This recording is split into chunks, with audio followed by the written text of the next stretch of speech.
Hello guys, welcome back to my channel. Okay, so आज का topic है how to change assumptions without affirming all day. ये जो topic है, इस टॉपिक का शुरुआत यहाँ से हुई थी कि डे बिफोर येस्टरडे मैंने मेरे क्लाइंट का सेशन लिया एंड देन मेरे क्लाइंट ने मैंने उनको एक टास्क डिलीवर करे एंड देन वो टास्क डिलीवर करने के बाद मेरे क्लाइंट मुझसे ये पूछ रहे थे कि मैं वो अफर्मेशन जो कंटिन्यू कर रहा हूँ वो मैं करूँ कि नहीं करूँ। तो मुझे और ये मेरे पहले भी जो मेरे क्लाइंट्स के मैं सेशन लेती तो ये क्वेश्चन उनका भी होता था कि हम अफर्मेशन करें तो हम कंटिन्यू करें या फिर मैं सोच रही हूँ कि मुझे कंटिन्यू करना चाहिए। ऐसा क्लाइंट्स के मेरे होते हैं। Now the thing is this कि ना, मेरा जो मेथड है वो मैं किसी टेक्निक किसी चीज़ पे आपको डिपेंडेंसी नहीं क्रिएट करवाती। मेरा मेथड हमेशा ये रहता है कि मैं आपके पैटर्न्स ब्रेक करूँ, मैं आपके सेल्फ टॉक इम्प्रूव करूँ, मैं आपकी लाइफ में आपके अंदर की चीज़ें चेंज करूँ जिससे कि आपकी आउटर रियलिटी चेंज हो। नाउ व्हाट हैपन कि अब जब हम अफर्मेशन की बात कर रहे हैं, क्योंकि लॉ ऑफ अजम्पशन में, मैनिफेस्टेशन में अभी अफर्मेशन इज़ लाइक बहुत ज़्यादा उनका क्रेज़ है, राइट। बट मैं एक चीज़ बोलना चाहती हूँ, आप अपनी डिपेंडेंसी ही तो क्रिएट कर रहे हो किसी चीज़ पे। फॉर एग्जाम्पल, अभी आपको अपनी जॉब के लिए करना है, आपकी जॉब मैनिफेस्ट हो गई, आपने अफर्मेशन दिया, आपकी जॉब मैनिफेस्ट हो गई, वेरी गुड, कोई दिक्कत नहीं है। नाउ अब फ्यूचर में आपको कोई चीज़ मैनिफेस्ट करनी है, अब वो मैनिफेस्ट करने के लिए आपको उतना ही टाइम देना पड़ेगा दोबारा से अफर्मेशन के लिए, चीज़ों के लिए, बट आप नहीं दे पा रहे हो।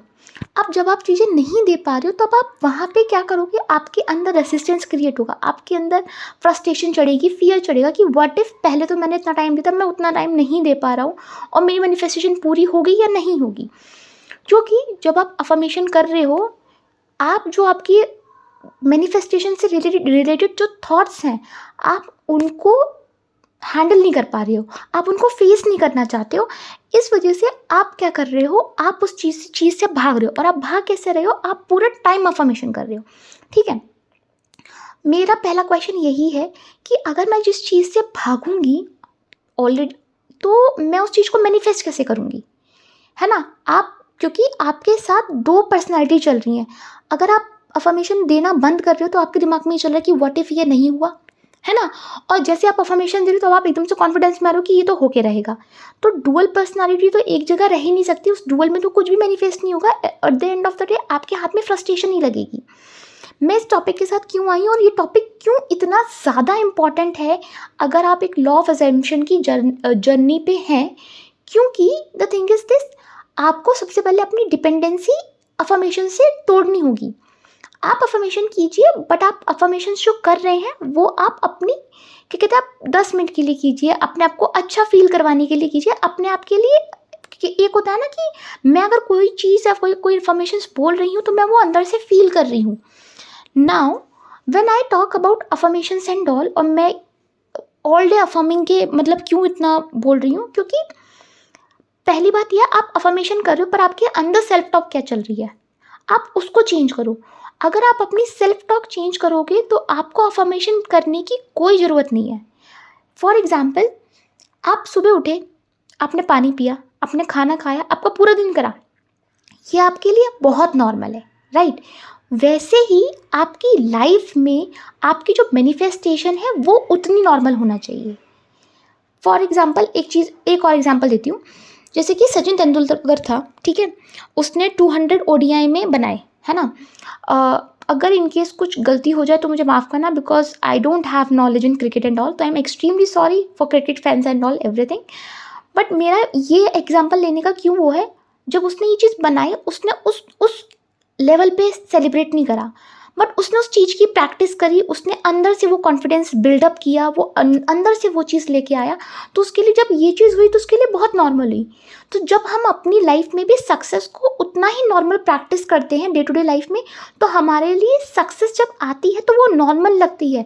पानी पीना मेरे लिए नॉर्मल है, मैं अगर पानी पी रही हूँ तो उसका टेस्ट जो मेरे अंदर आ रहा है, मैं ये नहीं बोलूँगी वाओ आज तो बहुत डिफरेंट टेस्ट आया, नहीं, वो नॉर्मल है पानी का टेस्ट मेरे लिए। ऐसे ही आपके लिए सक्सेस भी नॉर्मल होगी जब आप अपनी अंदर की इनर कॉन्वर्सेशन चेंज करोगे। जब आप अपनी अंदर की इनर कॉन्वर्सेशन चेंज करोगे तो उससे आपका बिलीफ सिस्टम चेंज होगा। जब आपका बिलीफ सिस्टम चेंज होगा तो आपको अफर्मेशन करने की कोई ज़रूरत नहीं पड़ेगी, क्योंकि अफर्मेशन फिर आपको ये पता है कि ठीक है, अगर मुझे कभी कभार थोड़ा सा बुरा लग रहा है या आपको अच्छा फील करवाना है, आपको उस नेगेटिव जोन में नहीं रहना, तो आप उस पर्पज से ले कर रहे हो। आप पूरे दिन 24/7 पागलों की तरह अफर्मेशंस नहीं दे रहे हो और किसी के पास इतना टाइम नहीं है। मैं जो अफर्मेशन में टाइम दे रही हूँ, मैं वो टाइम अपने अंदर की सेल्फ कॉन्सेप्ट पे लगाऊंगी, अपने अंदर की इनर कॉन्वर्सेशन को चेंज करने में लगाऊंगी, जिससे कि जब मैं अफर्मेशंस नहीं दे रही हूँ या जब मैं मैनिफेस्टेशन की कोई भी रिचुअल्स नहीं कर रही हूँ, तो मेरे अंदर वो जो फियर है वो डेवलप ना हो, मेरे अंदर की जो रेजिस्टेंस है वो डेवलप ना हो और चीज़ें मेरी लाइफ में बहुत स्मूथली चले। राइट, लाइफ में आपको हमेशा हर चीज़ करने की ज़रूरत नहीं है, आपको सिर्फ और सिर्फ अपने आप पे काम करना है। तो अगर आप अपनी सेल्फ टॉक पे काम करोगे, जिसमें से टाइम लगेगा, अगर मैं बैठी हुई हूँ और एकदम से मैं अफर्मेशन देना बंद करती हूँ, देन मुझे अपनी मैनिफेस्टेशन से रिलेटेड मुझे नेगेटिव थॉट्स आएंगे, बट मुझे उनके ऊपर रिएक्ट करना है, ये मेरी चॉइस है। This is called inner work, क्योंकि मुझे पता है at the end of the day this is going to happen with me. Right, और अगर वो चीज़ में अगर मैं रिएक्ट कर रही हूँ, मैं रिएक्ट की जगह अगर मैं रिस्पॉन्ड कर रही हूँ अपने थॉट्स को भी लेके, तो वो भी मेरा इनर वर्क है। क्योंकि रिएक्ट तो हम तब कर रहे हैं ना जब हमने अपना इनर वर्क या फिर सेल्फ टॉक अच्छे से नहीं करी है।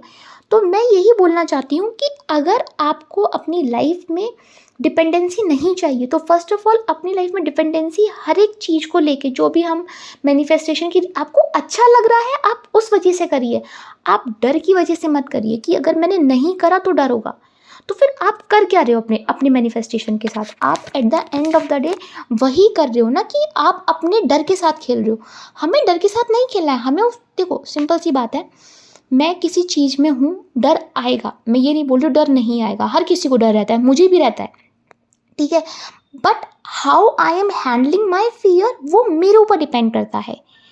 मैं ये नहीं बोली कि डर कुछ गलत इमोशन है, डर एकदम कोई खराब इमोशन नहीं है। नेगेटिव एंड पॉजिटिव इमोशन हमने उनको नाम दिया है, वो तो इमोशन ही था। ठीक है, जब आपको डर लगा, आपको थोड़ा अनईजी फील हुआ, तो आपने बोल दिया कि मुझे फियर है, अब मुझे फियर वाला पसंद नहीं है, फियर के साथ मुझे डिस्कम्फर्ट है। नहीं, फियर भी एक इमोशन है, बस ये है आपको उस फियर से दिक्कत हुई तो आपने अपने आप को बोल दिया कि ये चीज़ मुझे नहीं चाहिए। फॉर एग्ज़ाम्पल, अगर आपके सामने आग लगी पड़ी है और उस आग में आप कूदने, मतलब आपके पास सामने आग लगी पड़ी है, आपने वो देखा, आपको डर आया, तब आप बाहर गए, तो वहाँ पे वो फियर इम्पॉर्टेंट था, क्योंकि उस फियर ने आपको वहाँ से बचाया और एक्शन लेने पे मजबूर करा। अब वहीं पे आप मैनिफेस्टेशन कर रहे हो और उस मैनिफेस्टेशन में अगर चीज़ें पूरी नहीं हो रही है, वो मैनिफेस्टेशन पूरा ना होने की वजह से जो फियर के थॉट्स आ रहे हैं, आप उससे भाग रहे हो। भागना तो उससे है ही नहीं, उसको वहीं पे रुक के फेस करो कि eight the end of the day क्या बुरा हो जाएगा, इससे और ज़्यादा क्या बुरा हो जाएगा। क्योंकि कभी कभार थोड़ा डीप एनालिसिस बहुत इंपॉर्टेंट है, क्योंकि जनरली क्या होता है कि हम ये बताते एक दूसरे, मतलब मैनिफेस्टेशन में हम ये बताते हैं कि मुझे तो सोचना ही नहीं है उस टॉपिक के बारे में। मेरी कुछ वीडियोस में ऐसा है, आई डू एग्री, बट आपको उस चीज़ को बैठकर उसकी रूट कॉज तक जाना पड़ेगा अगर वो आपको अपनी लाइफ में परमानेंट निकालना है। ठीक है, और रही बात फियर की, तो फियर कुछ गलत नहीं है। चीज़ें आपकी लाइफ में नई नई इंट्रोड्यूस होंगी तो आपको उस चीज़ को लेकर डर लगेगा, आपको एंग्जाइटी होगी, आपको रेस्टलेसनेस होगी, बट वो परमानेंट नहीं होनी चाहिए। हमें ये ध्यान रखना है, अगर चीज़ आ रही है हमें एक्सेप्ट करना है, मूव ऑन होना है, क्योंकि हमें पता है ये चीज़ मुझे अफेक्ट नहीं करेगी। अगर वो कोई भी इमोशन है, हैप्पीनेस का भी है, फियर का भी है, एंग्जाइटी का भी है, रिलैक्सेशन का भी है, वो चीज़ मुझे इफ़ेक्ट ना करे ज़्यादा, मैं स्मूथली मेरी लाइफ में जिस बैलेंस के साथ मुझे चलना है मैं वो चल पा रही हूँ। तो आपकी जो मैनिफेस्टेशन है वो बहुत बहुत हद तक बहुत बड़े लेवल पे इम्पैक्ट करेंगी आपको और बहुत ईजिली होंगी। माइंडफुलनेस क्यों प्रैक्टिस करवाया जाता है कि आप चाहे सैड हो चाहे हैप्पी हो, कुछ भी हो, आपको उससे उतना फ़र्क नहीं पड़ रहा। तो वैसे ही जब आप माइंडफुलनेस भी प्रैक्टिस कर रहे हो, आपको उस चीज़ से कुछ फ़र्क नहीं पड़ रहा, तो वो आपको लॉन्ग रन में आपको हेल्प कर रहा है। क्या? आपको सिचुएशन में बैलेंस आउट करने के लिए, कि सिचुएशन फिर कैसी भी है मैं अपने आप को बैलेंस आउट कर जाऊंगा। जितने भी लॉ ऑफ अजम्पशन के कोचेस हैं या फिर जो अपने लाइफ में बहुत बड़े बड़े लेवल पे हैं, वो माइंडफुलनेस ही तो प्रैक्टिस कर रहे हैं। वरना तो सोचो ना, अगर एक गलत डिसीजन मैंने ले लिया, मैं पूरे टाइम उस गिल्ट में रहूँगी, मैं उस गिल्ट से बाहर नहीं निकल पाऊंगी, तो मैं अपनी लाइफ में आगे बढ़ूंगी कैसे? अगर आपको अपनी लाइफ में चेंजेस लाने हैं, अगर आपको अपनी लाइफ में चीज़ें लानी है जो आप चाहते हो वो मैनिफेस्ट हो, तो अपना सेल्फ टॉक, अपना बिलीफ सिस्टम और इमोशंस को एक्सेप्ट करना सीखो। कोई बात नहीं, वो इमोशंस हैं, उनको एक्सेप्ट करो और लाइफ में आपके चेंजेस होंगे। नहीं आपको यकीन आ रहा, आप ये 1 महीने के लिए करके देखो। नहीं हुआ तो आप इसी वीडियो के नीचे आप कमेंट करके जाना कि नहीं हुआ है मेरे साथ बिल्कुल भी ऐसा। मैं आपको 1 सेशन पूरा फ्री दूंगी अपना, डेफिनेटली। दूसरी चीज़ ये, अगर आपको मेरा ये वीडियो पसंद आया हो तो प्लीज़ मुझे बताना, do let me know in the comment section. And I just want to tell you guys कि मैं अपने चैनल पे अब थोड़ा जो मेरा कंटेंट है वो थोड़ा एडवांस लेवल पे जाएगा, थोड़ा डिफरेंट आएगा, तो आप उसके लिए रेडी रहना। Thank you so much for your love and your support. Thank you.